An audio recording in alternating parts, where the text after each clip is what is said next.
So welcome everyone to our committee vodcast for July. Our vodcasts are a series of conversations that we have each month where we talk about with our strata experts about how to build effective committees and just generally some of the particularly contemporary new challenges facing our committees. The focus of our conversations will be around the human factors rather than legal requirements. Through our podcast, we have explored why people volunteer to be on a committee, which is really important to understand, their experience of joining a committee, what are the most important steps for a committee to do from day one, and managing your manager. As well, we have explored how to prepare your building for electric vehicles and the right way and the wrong way to go about other sustainable measures. And we'll keep that conversation going because it's very relevant at this time. To view the recordings from our past sessions, which I recommend you do, and also to get notification of future events, go to our homepage at www.vic.strata.community and click on the Owners Corporation info banner, which you'll find at the top right-hand part of the page. And then when you open that, look for the Owners Vodcast tile. Today, we welcome back David Hamilton to the conversation. David wears three hats in our conversation. One as a lot owner, one as a committee member, assuming you're still on the committee, David, and if not, it'll be just immediate past committee member, and subject matter expert. He has experience in multi-storey apartment living, but has a particular expertise for this conversation in preparing buildings for EV compatibility. David also, in his spare time, is a founder of Southbank 3006, a new and emerging owners networking group, which is now the largest owning network group in Australia, in Melbourne. Welcome to you again, David, and thank you for giving up your time to have this chat. In this session, we are going to discuss the new resource from the ABCB and what we have learnt over the last few months about fire risk and insurance and the impact of any possible delays, although I think we've established the delays don't apply to our EV charging, which is good. Sam, were we able to put the documents? No, unfortunately not at this point. Okay, so there are the two documents that we're going to talk about, and we will otherwise upload them with the recording of the podcast, so they'll be sitting on the website. But the two guides we're referring to are the ABCB Guide, where you can find that at www.abcb.gov.au/news/2023 EV charging, making it easier, making it safe. So put in the catchphrase, making it easier, making it safe, you'll pick it up on Google. For the first start of the year as a sector, we have been swamped with a lot of threats and fear-mongering about EVs in apartment buildings. We've seen this come across by special interest groups, and the whole subject was becoming very political and very emotional rather than evidence-based. We saw, from the fire industry, building surveyors, the insurance industry, and even SCA weigh into the conversation. And the result has been absolute chaos with a whole lot of different opinions about what's more important than something else, and and how should we simply go forward. So what the industry really lacked was leadership on this subject. And fortunately, on the 13th of June, the ABCB, which is the Australian Building Construction Board, released a well-thought-out advisory note consulting the best experts in this field, and have, put some really good advice around how to handle some of the risks that have been discussed in the sector. So, David, you're our subject matter expert in this space. So tell me, let's just hear from you, but what does this mean, this new advisory note? Does that mean it's a compulsory, requirement at this point? And what does it mean, like say for you as a professional now, otherwise, if it's not a statutory requirement, what does it mean for you as that subject matter expert and a consultant working in this area? And also, what impact does it have for people who have already now converted to their building across to EV charging, where this guide, and there may be some things that weren't addressed in that rollout, do they need to subsequently pick up these recommendations? Over to you. Thank you very much, Julie. And yes, I'm still on my committee of management. I couldn't escape. Look, I think you summed up where we've been in the last 6 months, or even perhaps longer, in terms of the issue of battery electric vehicles, as in road registered battery electric vehicles, not scooters, not e-bikes, etc., just real cars. And sorry, hang on a moment.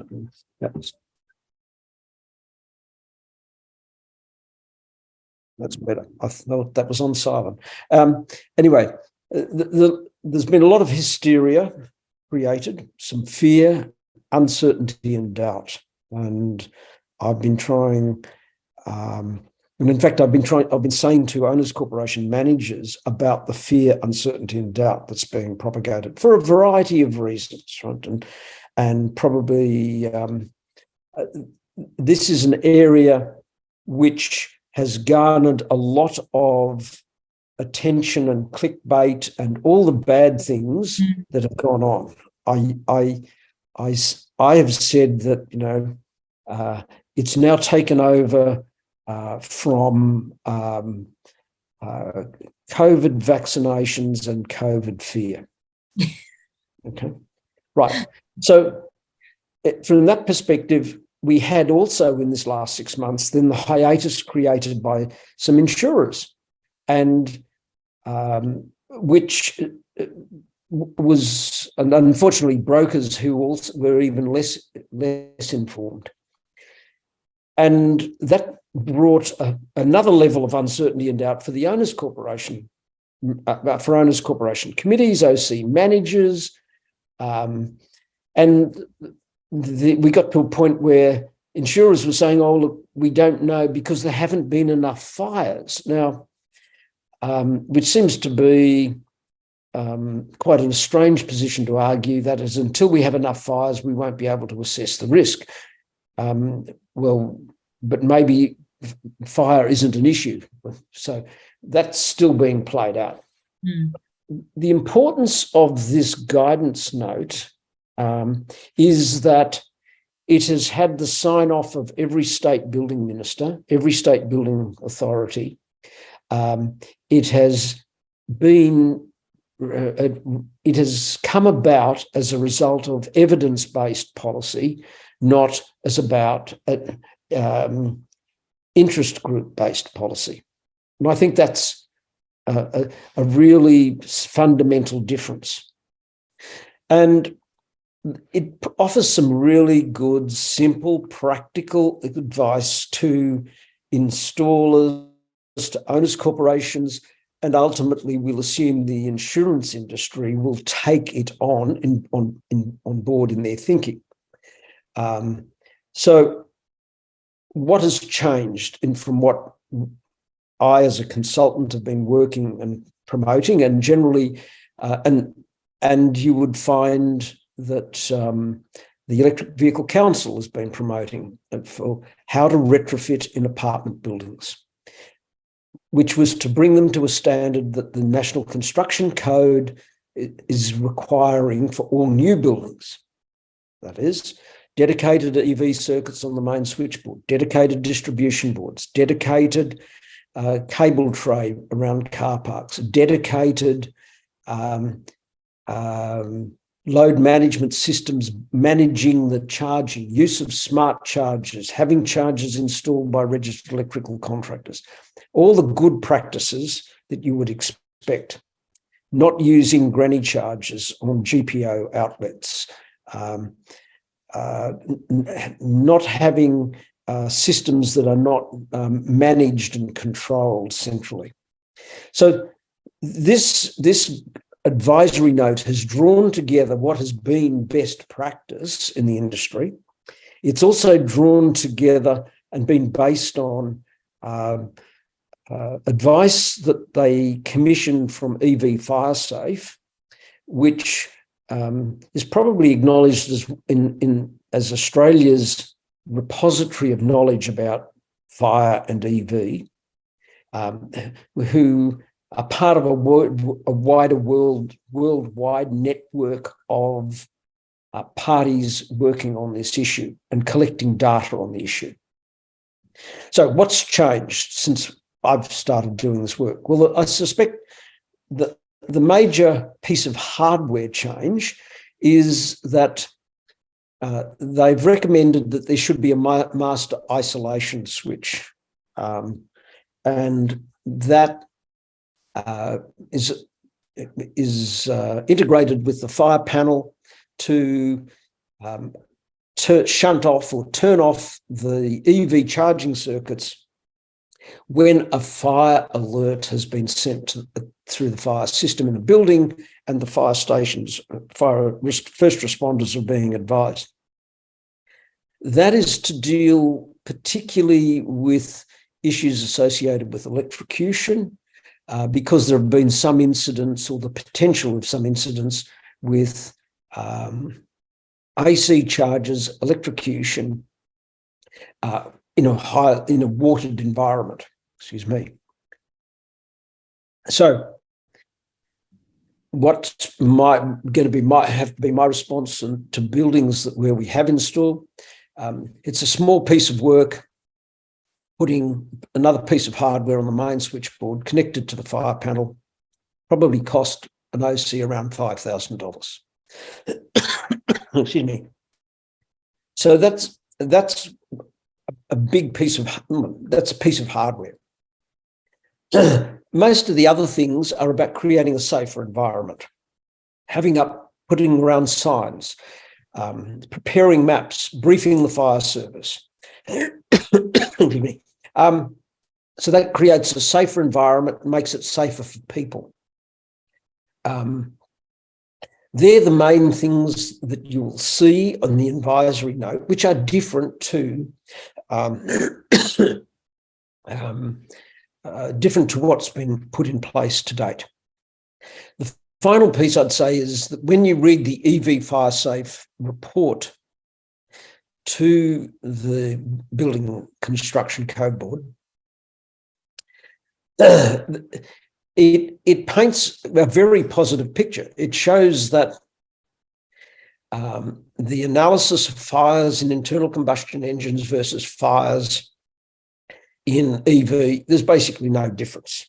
Right? Essentially, there is no difference in the heat, the fumes, etc. It's a very small amount of work that people have to rely on. It also shows that in countries with much higher densities of EV than we have in Australia, with cars parked in buildings, in car parks, underground and above ground, that the fire issue is very, very minor. It does, and it draws together a lot of very useful statistical information and useful practical information. And that practical information should also be taken on board by an owners corporation. So it, suggests that good practice would be that you encourage owners only ever to charge their vehicle to 80%. Why? Because the evidence seems to be that when more incidents occur when cars are being charged to the full extent, and and there might be some other issue associated with it. But the numbers are incredibly small. The numbers of fires are incredibly small. And I'll just pull out two interesting statistics. Of the 300 and roughly 80 fires that EV FireSafe have verified and researched in the period since 2010, now across 32 million vehicles, 215 of those actually related to one single manufacturing fault in a battery. And they involved Bolt vehicles sold by General Motors in the United States and Kona sold by Hyundai worldwide. So around about 215 of that total population of fires actually related to that group of vehicles. So two vehicle types constituted the bulk of the fires. And and they all occurred in 2021, 2022. Right? So in a 2-year period, you had this sudden spike of fires with just two vehicle types involving one type of battery from one battery manufacturer. Major product recall by both companies, problem solved. The other really interesting statistic that I pulled out was some figures from the Netherlands. And if I can find to refer to them, that in the Netherlands, they identified that they had, the Netherlands had some, and this is back in 2022, the Netherlands had about 97,500 AC charging stations. Australia had about 1,580. The Netherlands had 430-odd thousand electric vehicles. Australia had about 35,000. The Netherlands had 36 fires and we'd had none. But most importantly, in the Netherlands, of the fires, only one of them was caused by charging, and there've been none in Australia. Right? So it starts to show that the statistical database that people have been creating so much fear, uncertainty, and doubt is extremely small, and doesn't really demand the amount of fear, uncertainty, and doubt that has been propagated around the place. Mm. So that's my takeaways to your question, in response to your question. Okay, and that's great. Thanks, because I think the takeaway message there is the risk is very low. Yes. Very low. But if an OC wished to reduce it even further, as you say, it could adopt a policy position to recommend vehicle owners only charge to 80%. And I think the hardware implications and recommendations that are in that ACB in the advisory are really important to be followed through as well. That is isolation, protection, use of certified AC chargers, in other words, smart chargers, 7 kilowatt smart chargers with a load management system, dedicated infrastructure, appropriate signage, and appropriate protection, physical protection, either by way of bollards or where they're mounted in the building, in a owner's car park. That's absolutely central to being able to engage and have a rational discussion with your insurer about what the issues are. Yeah. Now I want to get you to put your committee hat on. Yep. So quick change of glasses and hat and Superman change. Yeah. And that's it. So David is the committee member. And also from the perspective of our strata managers as well now, this And of course, I'm going to say that you're not in your big building, which is very efficiently run, okay? Because there's a lot of buildings that don't have building managers. We know that there's a lot of buildings that are currently doing EV charging by allowing connection to GPOs in the basement, including, as we've seen in the papers, clickbait admittedly, but extension leads from all sorts of areas, whether it's out the window down to the underground car park, or whether it's actually extension leads across common property in the basement, okay? So we've got everywhere from early adopters being, not sophisticated at all. We've also got early adopters that might have just responded to the first 2 or 3 people who have got an EV, and they've done something, yep, that might be a little bit, but not the full scope. So from that perspective, and looking at some of these things here, there are some key things on that guideline now that the committee, all committees, in other words, regardless of where, if they have started the journey, I'm kind of putting it to you this way, all committees, if they have started the journey in any way, i.e. approving people to use common power in a basement, extension leads, however it is they've started the journey, they need to turn their mind, their due diligence as committee members now would be to turn their mind to this, because one of the things that jumps out to me is that block plans should be updated. Like there's specific signage, there's, things that are alerting not only electrocution to those around, but that's a workplace that becomes a workplace for other people to enter into. So putting your committee hat on now, tell me how you would and how the strata manager can help in that conversation with the committee.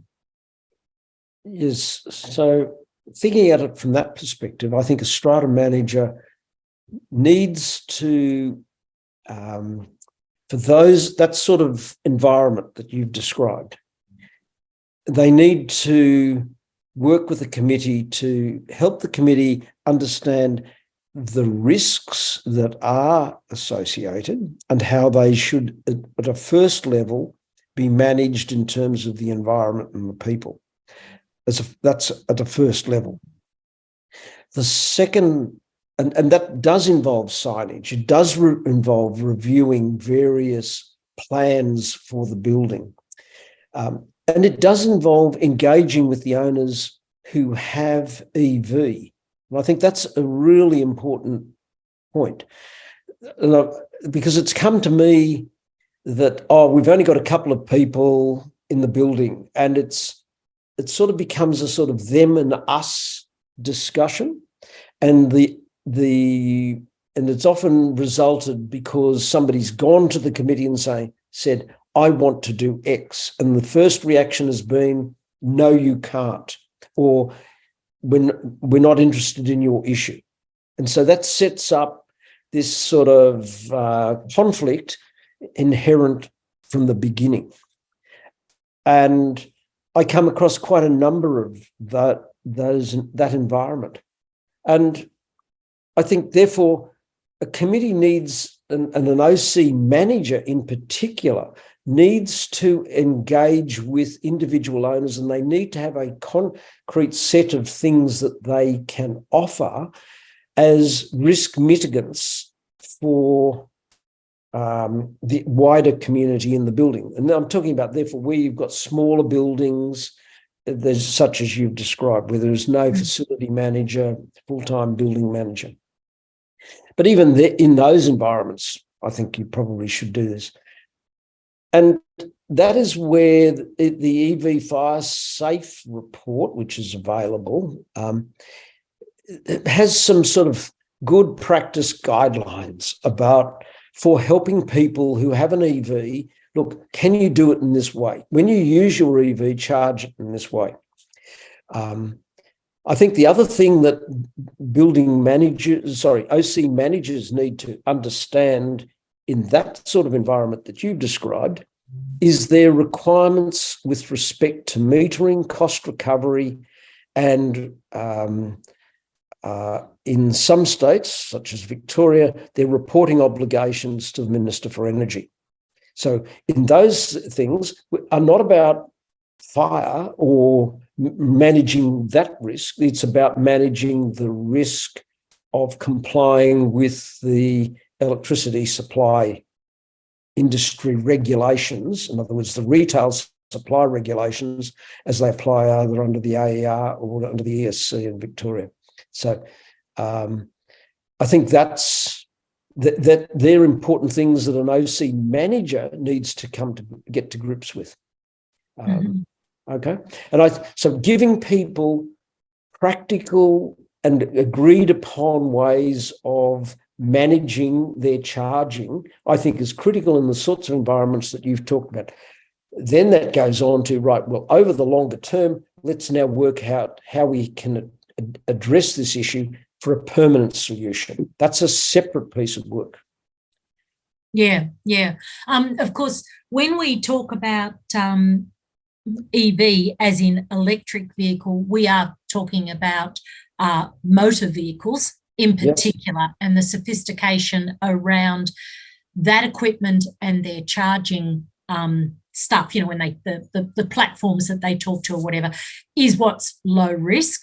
Of course, the real fire risk sits with the e-bikes and e-scooters, of course, the micro electric vehicles, as they like to call them. Especially, and this market in particular is a high risk for apartments, because so many of them will be taking them into their apartments and charging them internally. And unaccompanied. And unaccompanied, exactly. And the FPA recently posted in LinkedIn as they attended a USA conference, and they learnt in that conference that from the first pop of one of these, and we're talking about a small battery now, of course, we're not talking about a big car battery. The first pop, apparently you have 30 seconds to get out before that thermal runaway happens. So I guess just thinking about, and there have been many fires, and they're on the increase in this area here. But thinking about that, and you in your building now, either as a lot owner or thinking about this issue as a committee member, is there any education? Like, have you already started an education process within your own building for making people aware of this risk and suggesting how they might manage it? Or is there areas in the basement being putting aside? Have you sort of turned your mind to it, I guess? So the short answer to that is no, and I'm alert to the issues.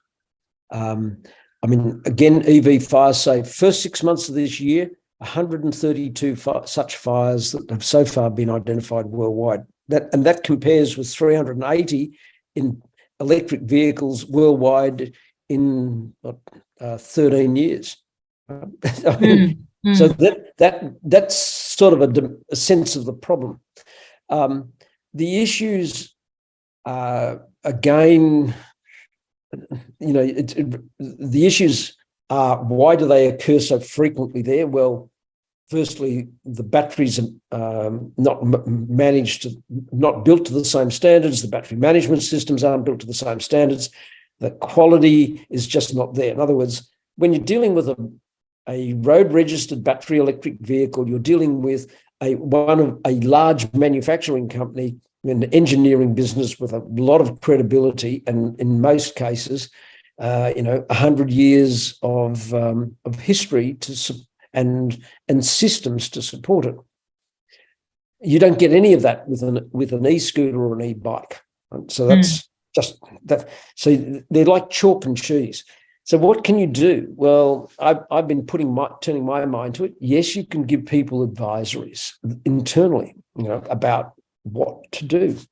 I've thought through, well, are there any ways of offering centralized charging system locations in a fire-proofed area, right?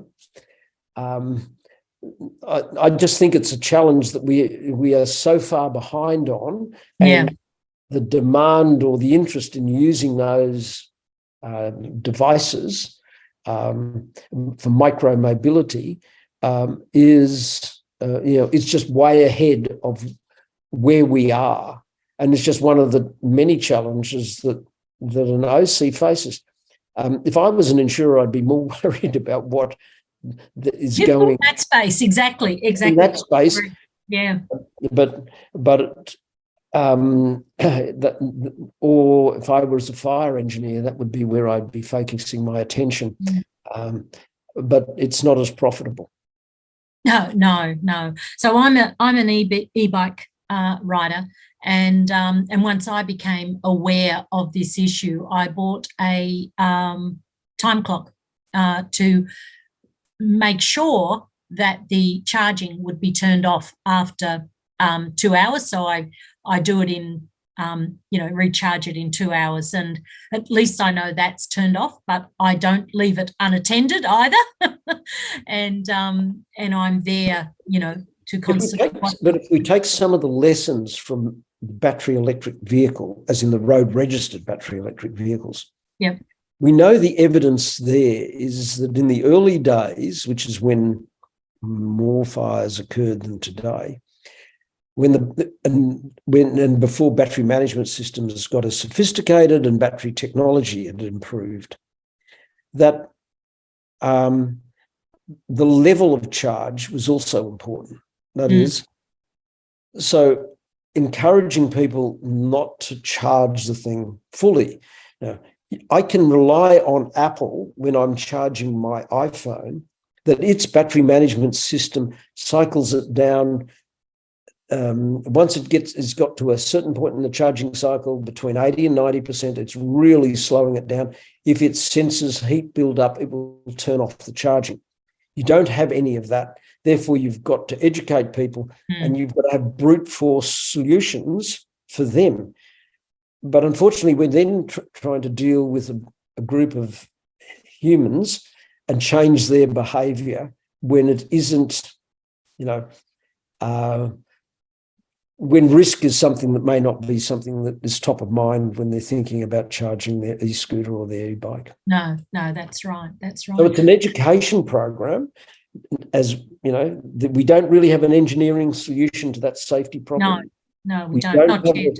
We don't have an enforcement solution. We've got to rely on education, and that is where an OC manager has to work with a committee to try to do it in a positive fashion, not in a hectoring, lecturing, negative fashion. Yeah, solution focused rather than big stick focused. And remember, the target group is likely to be millennial, and if you've got committees that are full of people who've got my complexion hair, aka old, then you're setting up an interesting dynamic for conflict. And thus you've got to have you've got to apply your brain to how you're going to market and get this attitudinal change, and that's a challenge for a committee. It's just not a question of making a rule.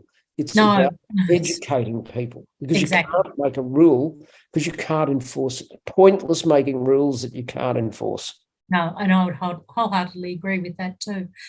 Well, that's all we have time for today.